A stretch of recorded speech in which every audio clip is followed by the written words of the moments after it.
ข้าวกับเนื้อทั่วข้าวเนื้อทั่วแล้วก็น้ำพริกเผามากินข้าวกันก่อนทำงานกินข้าวกัน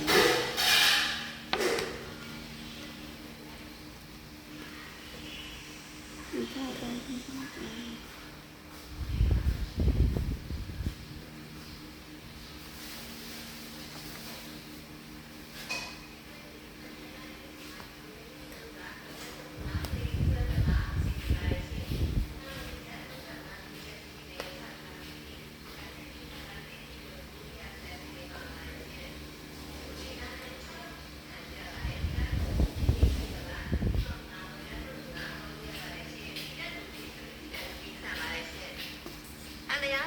ချုပ်ပြီးရောဖြစ်ပြီးတော့အနံနေနဲ့ဘဝေဝဲပြီးပြီးရှိပါတယ်ရှင်။ဒါဖိတ်ဖွင့်နေတဲ့ပါလာကြောင့်ခလေးတငယ်များသိကြမှာမလို့ရအောင်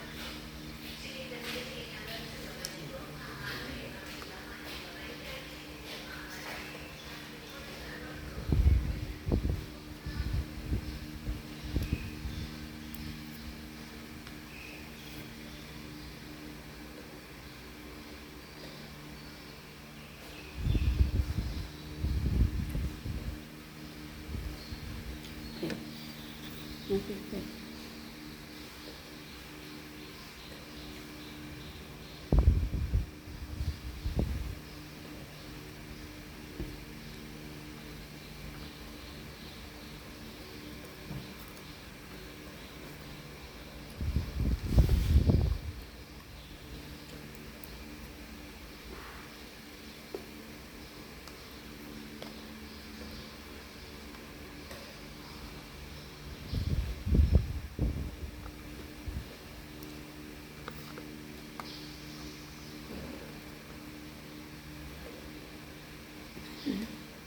ไม่รู้ทำอะไรถึง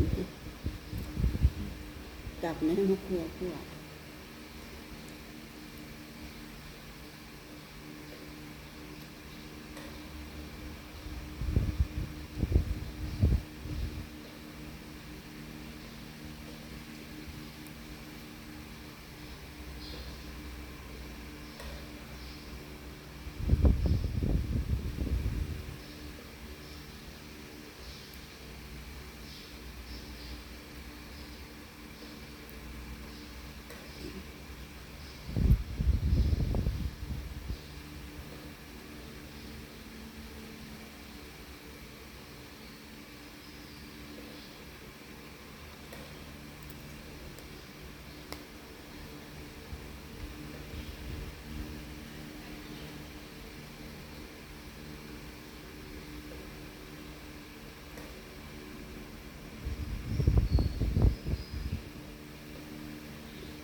นี่เพื่อนยังไม่มา